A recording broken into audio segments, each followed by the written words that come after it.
Student, आज हम discuss करें जा रहे हैं 11th क्लास से जो हमारा चैप्टर रनिंग में था work energy power.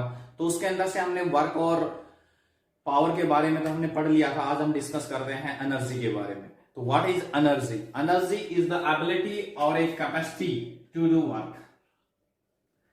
Capacity to do work, आपके बॉडी के अंदर कितना वर्क करने की कैपेसिटी है वो होगी आपकी एनर्जी।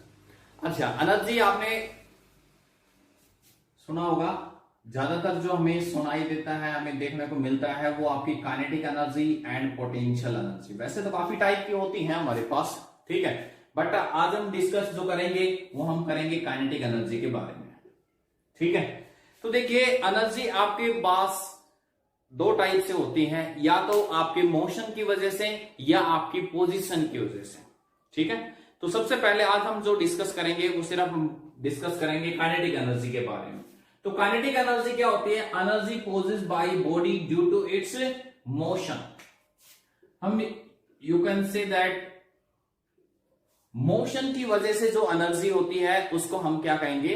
काइनेटिक एनर्जी, ठीक है। आपके पास कोई भी बॉडी है, दौड़ती हुई आ रही है, समझ गए, आप दौड़ने लग रहे हैं तो आपके पास क्या है? काइनेटिक एनर्जी है। वाटर फ्लो करता हुआ आ रहा है तो उसके पास क्या है? काइनेटिक एनर्जी है, ठीक है। फिर आपने उस वाटर को रोक दिया, डैम बना के, जैसे नदी वगैरह होती है ना, तो इलेक्ट्रिसिटी कैसे जनरेट करते हैं? तो उसमें क्या होता है? वाटर फ्लो करता आ रहा है तो उसके पास क्या हो रहा है? वो मोशन में है तो उसके पास काइनेटिक एनर्जी। आपने डैम बना के उसको रोक दिया तो वो काइनेटिक एनर्जी आपकी पोटेंशियल एनर्जी में कन्वर्ट हो जाती है, ठीक है। क्योंकि law of conservation of energy कहती है कि energy can neither be created nor be destroyed, वही आपकी कन्वर्ट हो जाती है। अब मोशन में थी बॉडी तो उसके पास काइनेटिक थी, अब आपने रोक दिया उसको तो वो पोटेंशियल में कन्वर्ट हो गई, ठीक है।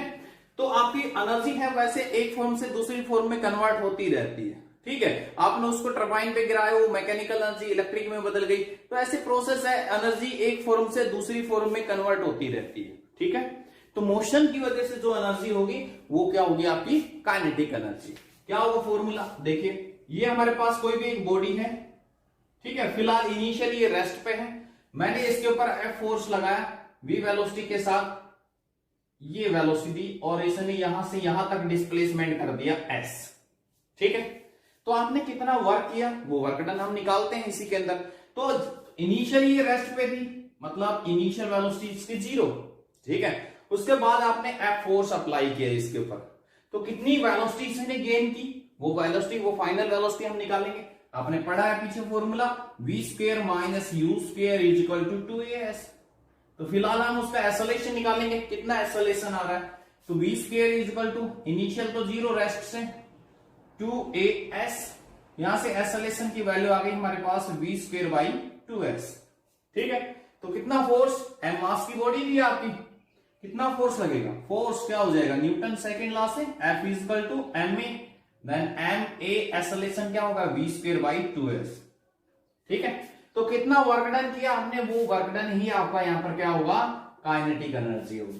तो वर्क डन क्या होता है? Force into displacement. फोर्स कितना हुआ आपका? mv square by 2s, into में डिस्प्लेसमेंट s, s से s कैंसिल आउट, तो ये जो वर्क डन आ गया हमारे पास क्या गया? Half mv square. ये वर्क डन ही आपका यहां पर काइनेटिक एनर्जी के रूप में होगा, ठीक है। आगे बात समझ में क्लियर है?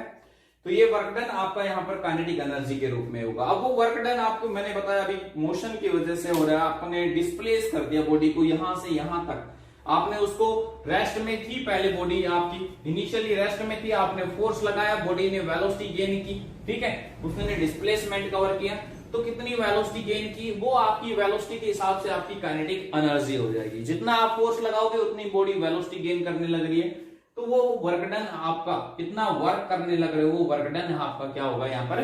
काइनेटिक एनर्जी, ठीक है।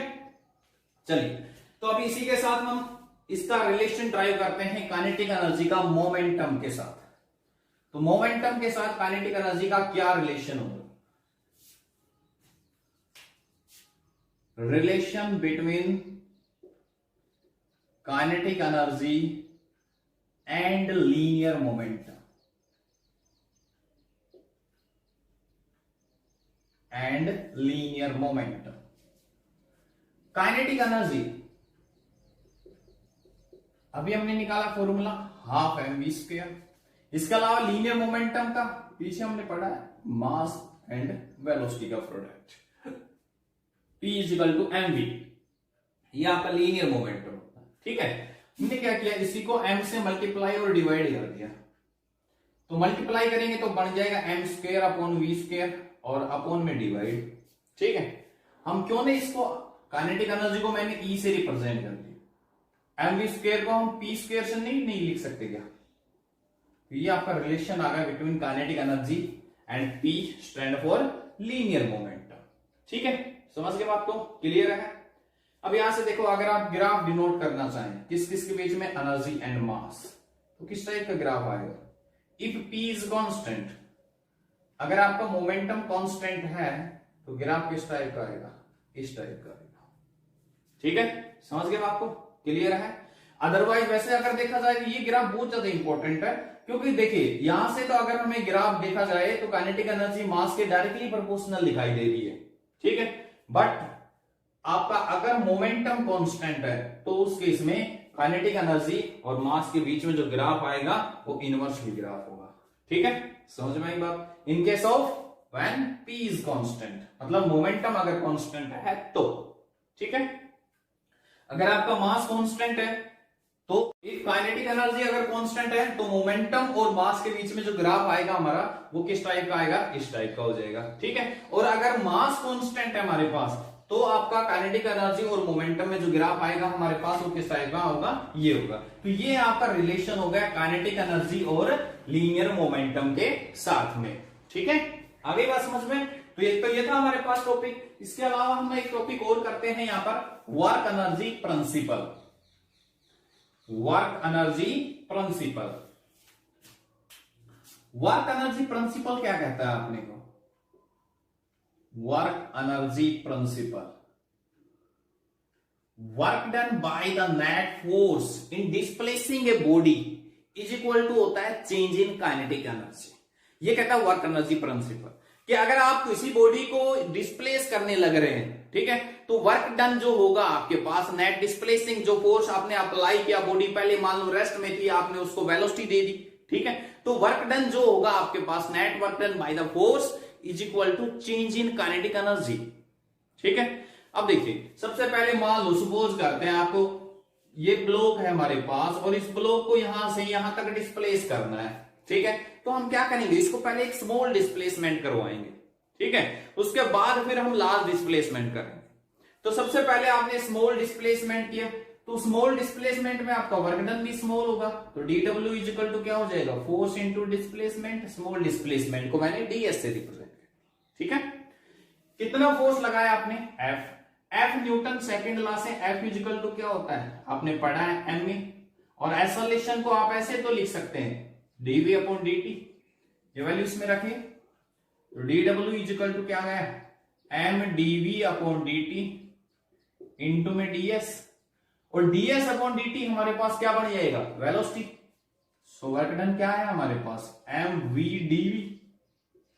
ठीक है, अब टोटल वर्क के लिए मान लो आपने पहले, हम क्या करेंगे, इसको एक स्मॉल डिस्प्लेसमेंट देख के देखेंगे कि एक आपने स्मॉल डिस्प्लेसमेंट दिया, या अपना डिस्प्लेस हो रहा है कि नहीं हो रहा, फिर उसके बाद हम लार्ज डिस्प्लेसमेंट देंगे। ठीक है, तो टोटल वर्क के लिए क्या करेंगे, हम इसका इंटीग्रेशन कर देंगे। लिमिट कहां से कहां तक? u इनिशियल वेलोसिटी थी स्टार्टिंग में, और उसके बाद v हो गई फाइनल वेलोसिटी। तो dw का w हो गया, m कांस्टेंट बाहर आ जाएगा, v वेलोसिटी का इंटीग्रेशन करेंगे, क्या आ जाएगा? v स्क्वायर बाई 2, लिमिट वही आपकी u से v। सबसे पहले अपर लिमिट रखेंगे, फिर बीच में साइन माइनस लोअर लिमिट। ठीक है, तो ये आ गया आपके पास work done w equal to mv square by 2 minus mu square by 2, that is the kinetic energy final minus kinetic energy initial. ठीक है, तो ये थी आपकी work energy principle. Work done by the force is equal to होता है net change in kinetic energy. Thanks.